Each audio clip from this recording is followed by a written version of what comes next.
नांदेड़ शुमाल से कांग्रेस के उम्मीदवार डीपी सावंत ने एक बड़ी रैली निकालकर अपनी ताकत का मुजाहरा किया। नांदेड़ शुमाल से कांग्रेस ने मौजूदा रुकन असेंबली डीपी सावंत को ही दोबारा उम्मीदवारी दी है। डीपी सावंत ने अपने सैकड़ों हामियों के साथ रैली निकालकर अपनी सियासी ताकत का मुजाहरा किया। ये रैली राज कॉर्नर, श्रीनगर और शिवाजी नगर से होते हुए इंदिरा गांधी ग्राउंड पहुंची, जहां एक जलसा मुनक्किद हुआ। इस इंतखाबी जलसे में साबिक रुकन पार्लियामेंट अशोक राव चौहान और साबिक मेयर अब्दुल सत्तार के अलावा कांग्रेस के आला ओहदेदारान ने अवाम से खिताब किया। इस मौके पर अशोक चौहान ने रुकन पार्लियामेंट प्रताप पाटिल चिखलीकर को तनकीद का निशाना बनाया। इन्होंने कहा कि चिखलीकर की जीत के बाद नांदेड़ में गैर कानूनी धंधे यानी शराब, जुआ और मटके में इजाफा हुआ है।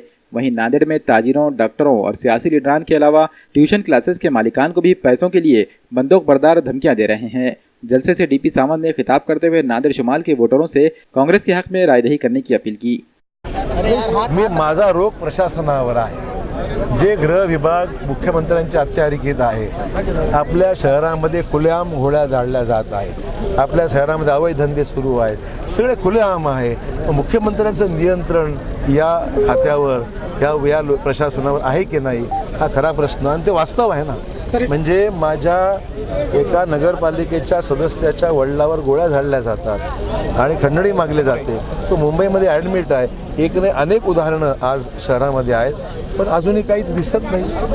हा ही त्यातली अतिशय गंभीर बाब आहे। लोकसभेच्या नंतर हे सगळे धंदे वगैरे सुरू झालेले आहेत, रेती चोरी। मला एवढं सांगायचं आहे की सरकार नावाची चीज या महाराष्ट्रात आहे की नाही याचं मला उदाहरण द्यायचं होतं आणि म्हणून या गोष्टीचा मी उल्लेख केला आहे। पोलीस खात्याने पोलीस खात्याचं काम करावं। आमची अपेक्षा एवढीच आहे की राजकीय त्याच्यामध्ये हस्तक्षेप न करता जिल्ह्यातील गुन्हेगारांना पकडावं अशी आमची अपेक्षा आहे। सरकारचं त्याच्यावर असलेलं रिमोट कंट्रोल आणि प्रामुख्याने कायदा व्यवस्था बिघडत चालली आहे त्याचा उल्लेख मी या ठिकाणी केलेला आहे। शेवटच्या दक्षिणमधून मुस्लिम उमेदवार देणार का? लोकांची मागणी असं आहे की उमेदवार हा समाज जातीपातीचा विषय नाही आहे। लोकांचं म्हणण्याप्रमाणे ज्याचं इलेक्टिव्ह मेरिट आहे, मग तो कोणी असो, कुठल्याही समाजा असो, त्याने उमेदवारी देण्याचा आमचा आज आम्ही निर्णय घेऊ।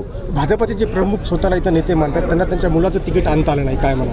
ठीक आहे, तो त्यांचा प्रश्न आहे आणि ते मुंबईला जात आहेत। मुंबईमध्ये त्यांची कोणी तिथे कदर करत नाही आहे। इथे मुख्यमंत्र्यांचा नावाचा वापर एवढा केला जातो की आम्ही मुख्यमंत्र्यांच्या जवळचे आहोत।